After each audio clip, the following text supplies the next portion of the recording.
Can we skip this one? Okay.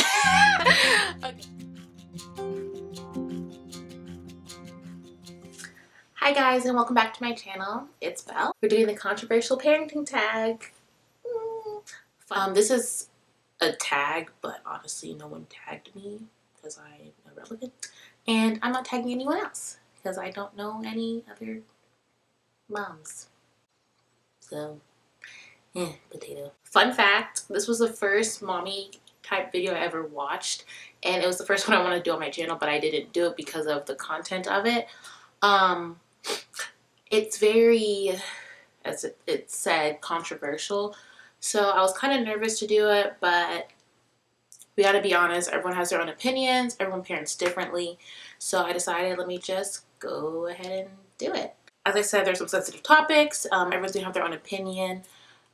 You can either keep your opinions to yourself, or you can comment down below your opinion if it's in a kind manner. Any rude comments will be deleted or just ignored. And basically, if it's your kid, you do you, boo, and that's what I'm going to do. So let's dive right in. Make sure if you like this video to go ahead and like and subscribe. Check out my other videos. And if you want to know when I post, turn on your post notifications.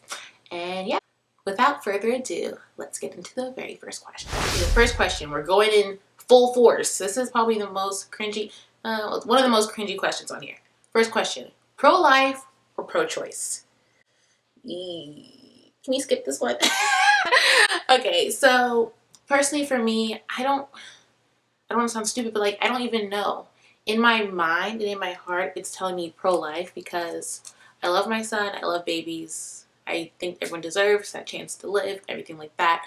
But there are some sticky situations that people might be in, whether it be rape or incest or so forth. For things like that, there is adoption, but I think I would say almost like both. Like I want there to be pro-life, but I think every woman deserves the right to pick what she wants or what she needs to do, depending on what she thinks is right or what her body thinks is right or whatever is going on with her. So while I feel pro-life, I think that I can't put that on to other people. So I would also say pro-choice, if that makes sense.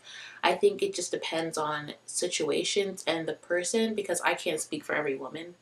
Clearly, I can only speak for myself. I don't know why this question is even on here. I didn't know this was controversial. I guess I could see how it's controversial. The next one is baby wearing. I tried to baby wear. I want to baby wear. I still want to baby wear. It's just so heavy. My son's only 5 months and he's really big and he's just already so heavy. And I've done it a few times, but I feel like I'm doing it wrong. Or maybe the carrier I have is, I'm not putting it on right. I have like an Infantino one. I'll insert picture. But people have been telling me to try the wrap kind, and I've been nervous to try. It looks like they're not as supportive and I won't get it right, but I might try one of those. But I feel like those won't work now because those are for, I feel like, smaller infants. So I might try again, see how it goes. It's good for walks if you're trying to multitask in the house. Yeah, I think maybe some people think it makes your baby lazy or too dependent on you, but who doesn't want to cuddle their baby while they're cleaning the house? I do. So, another doozy. Number 3, circumcision. Okay, so if you don't know what circumcision is, okay, I don't have time to explain to you. Just look it up, girl. Or boy. Circumcision. If you're having a boy, would you circumcise? I'm a boy, so either I did or I didn't. I just feel like this question's kind of just inappropriate for online. Like once you put that out there, not everyone knows what's going on with your kid's genitals. That's kind of weird. So I will leave that up to your imagination, what happened there. I will say that I do understand both sides of it. You have to really research. Where people who do circumcise say it's cleaner, people that don't circumcise say it's a cosmetic surgery and it hurts the baby.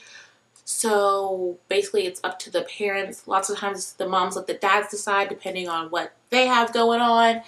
But it's just weird to just say this on the internet, like what's going on with my son, and then later on he sees it down the road and he feels embarrassed or whatever like that. So we'll just leave it as I understand both sides of it. If you feel unsure what to do, you can talk to your doctor. You can, as I said, talk to your partner, and that usually helps the mom be able to make the decision for her son.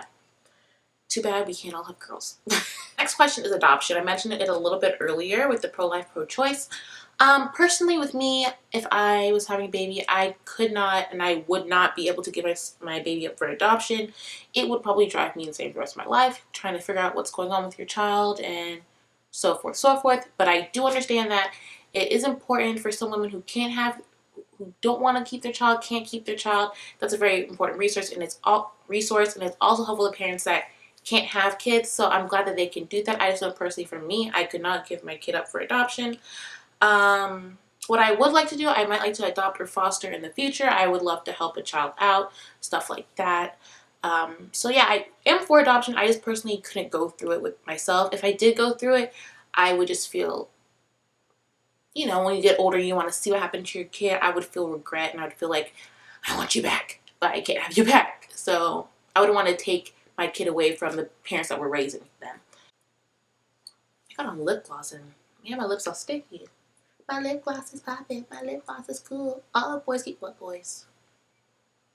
No boys are talking. They don't chase me after school. Okay, baby piercing. Now, I don't know if you noticed, but my ears aren't pierced. At first, it wasn't a decision that I made. It was a decision my parents made.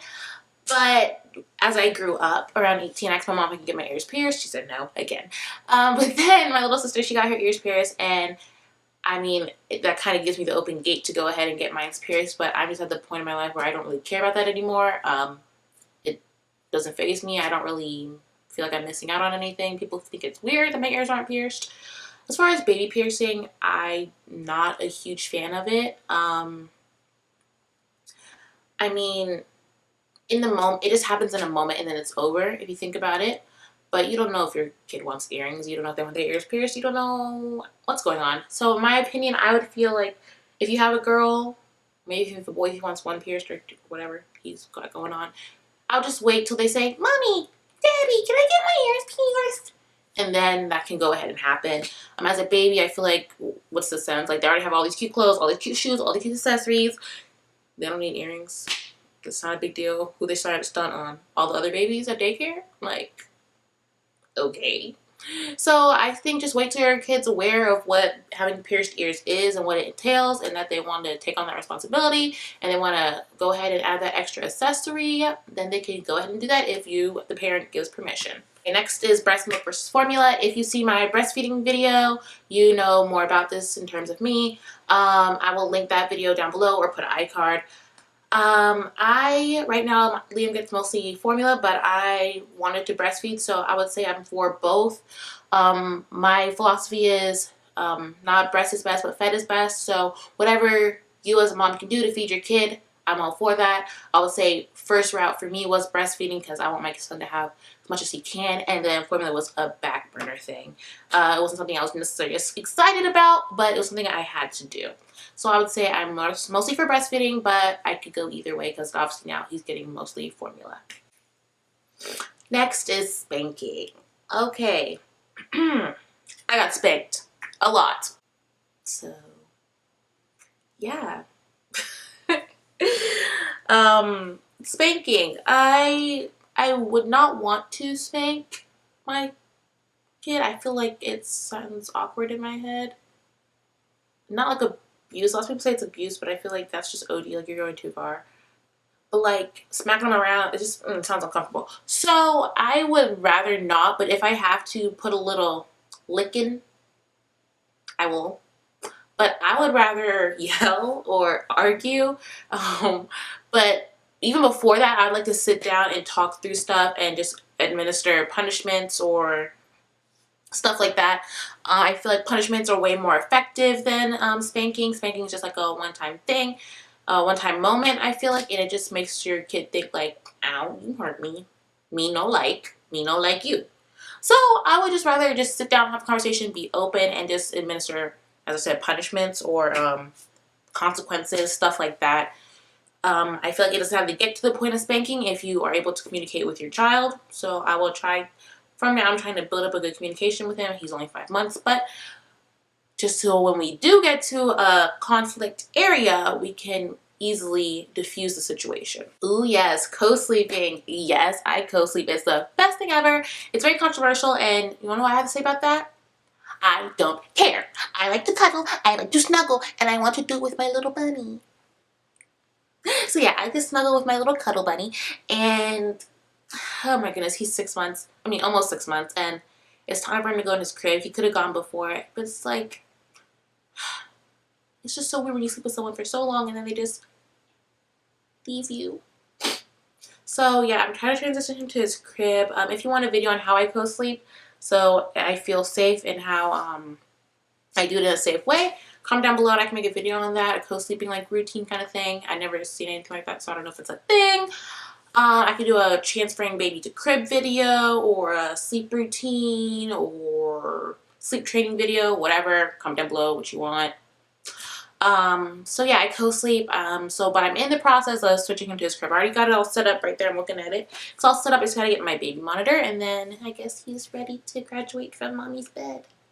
But I mean, if my kid, like, in the middle of the night wants to sleep in my bed, like, after he's learned how to sleep in his crib, if he wants to be like, Mommy, can I sleep with you? Like, okay, that's fine. Like, who doesn't want a good cuddle? So yes, I co-sleep.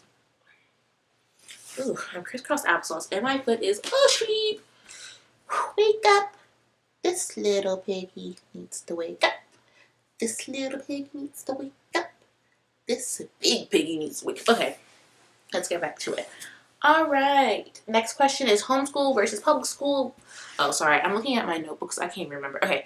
It's homeschool versus public school versus private school versus charter school. All right. I had a little experience with a few of these. Homeschool, I was homeschooled from like preschool to like kindergarten, half of first grade, half of fifth grade. Loved it. When I was younger, when I got older, I wanted to make friends, so I didn't like it as much. And we weren't a part of any homeschool, I guess, groups that they have. So I was kind of lonely. I would love to homeschool for the learning aspect and stuff like that, or for social aspects. I feel like it's not going to be beneficial for your child unless they're able to interact with other kids, but at the same time it's not the same environment. They need to go out and experience stuff themselves. So I really like public school for that. I feel like it's the most realistic life setting. I went to public school most of my life after being homeschooled. I went to public school and I loved it. That's where your kids can express themselves in a controlled environment, where they can meet new people in a controlled environment. And I feel like that's the most that will give them life experience. I think private school would be cool just because of the uniforms and they get to go away, not be with you, and you get a break. But I feel like that is just a little restricting for me. But if it's like a creative private school, like a specialized school, that can also go to charter school for like science, if my kid's really good at that, or for art or stuff like that, I would support that if it was a specialized private school for a certain thing that they're really good at. Charter school, I applied for one when I was going to high school. I think I got deferred, or I didn't get in. I don't know. So I was going to try that out. Those are smaller schools, and that was going to be good for me because I don't really like to interact with people because I don't like people. Potato. Okay, so yeah, I would say mostly for me, I'm mostly for public school, and then I would rank it probably public school, homeschool, private school, charter school, just in my opinion. This one, them. Oh well. So, let's do vaccinations. So, I never knew vaccinations was a tough topic when becoming a parent. I wasn't aware of it. I thought it was just like a routine, like go ahead, do it, that's it. But then I was doing some research. That's your main thing to do with this and circumcision. Do your research. Ask your doctor, talk to your partner, whatever. Do your research. I'm just gonna put it out there. I did get Liam vaccinated. I didn't really have any reservations about it. Some people do. Some people think it causes certain things. Some people think it makes their kids sick or causes them to be autistic or different stuff like that. So do your research. Follow what you want to do in your heart, what you think is best for your kid. That's up to you. As I said, do you, boo. It's your kid. I do know some doctors and some schools won't take you if your kid's not vaccinated, but I also have heard, I don't really know, I've also heard that there's ways to get around that if you don't vaccinate. That's not me saying, don't vaccinate your kids. But also, I'm not saying go ahead vaccinate your kids. I'm saying do what you want to do. But all I'm saying is what I did.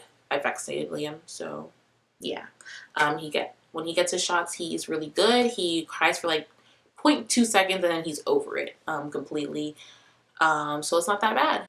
Next question is kind of confusing. It's talking about medicating children. I don't know if they mean like Tylenol or they mean like meds like ADHD meds or stuff like that. Personally, I pain meds, yeah, okay, like Tylenol, stuff like that, of course. Well, I mean, not of course, not everyone will say that. But for me, yeah, I do a lot of natural remedies and stuff like that. When he's sick, I haven't really given him Tylenol. We've sat in the shower with the steam. We've had a humidifier. We've done stuff like that. As far as like hard medications, I guess. Hard medications, what? Whatever, more serious, I don't know, like ADHD pills, or if your kid's depressed or something like that. I think it depends on their age, and also the severity of the condition. And also I would also try maybe natural stuff first, like changing diet, being more active, stuff like that. And if nothing else works, I will resort to that depending on my child, and maybe start with a low dosage depending on what the doctor says, and if I need more, just add more depending. So yeah, that's, I guess, what they mean by medicating your children. The next one is cloth diapers versus disposable diapers. Alright, I use disposable diapers, but I really wanted to try cloth diapers. I think it's really cool. Some people think it's gross. I don't know why. I don't know. I think it's really cool, and they have really cute patterns, but they're really expensive. So I opted out of that because, you know, I'm a cheap girl and I like a deal. Okay, I'm lying. I love a deal. But it might be a deal because even though it's expensive, you don't have to keep buying diapers. So if you can invest that one time because they're adjustable sizes, then you're in there. So I don't know, I might still try it out later on. I'm not sure. I might not try it with this kid. Maybe down the road when I have other kids later on in my life. But I do disposable diapers. But I'm really interested about cloth diapers. So it's not like I'm really for one or against one. I'm really for both. Just for me, on the fly, it's easier right now. And I don't really have time to build up a bulk of money to just make that one investment. And last night, what? I thought last night, I almost said last night. Okay, I did say last, okay. Lastly, we have the cried out method. The cried out method basically is when your kid's crying, just let them cry it out, as it says. Don't comfort them, don't give them nothing, let them just cry until they are able to soothe themselves to stop crying. I thought I'd be the mom to do this, I guess, but I just can't personally do it. It's not the crying annoys me. It kind of makes me sad. It looks like he's just struggling and in pain, and it really just breaks my heart. It just makes me want to cry. So when I see him struggling, I just try to comfort him. There are times where I'll let him cry for maybe like a minute, and I'll just look at him, and he might stop. I'm like, oh, mister, you don't need to be crying. And he'll just look at me and he'll stop. Because sometimes babies fake cry. Like, he'll hit his head or something, or whack himself or something. And he's looking fine. I look at him like, and he goes, I'm like, eh. He's like, eh. You know? So, I think this also pertains a lot to when you're trying to crib train them. They do cry a lot. But they're supposed to be able to learn how to self-soothe themselves. So, this is kind of a to be determined. I don't know what's going to happen. I really feel like I just can't, because even when he's like hungry or something, I'll be rushing because he's crying so hard. I'm like, stop, my poor little baby. So, yeah, wish me luck on the crib thing. So all the controversial topics for this tag. As I said earlier, everyone's gonna have their own opinions. If you have kind opinions, or if you have questions or comments, leave them down below. I don't mind answering anything or explaining anything or whatever, but what I'm not going to do is argue with you. So go ahead and like this video if you love seeing my beautiful face. I did my makeup just for you today. Oh, that was ugly. That was ugly. If you want to see my breastfeeding video, it will be linked down below. Go ahead and subscribe if you want to see more of me. And come back soon. Bye.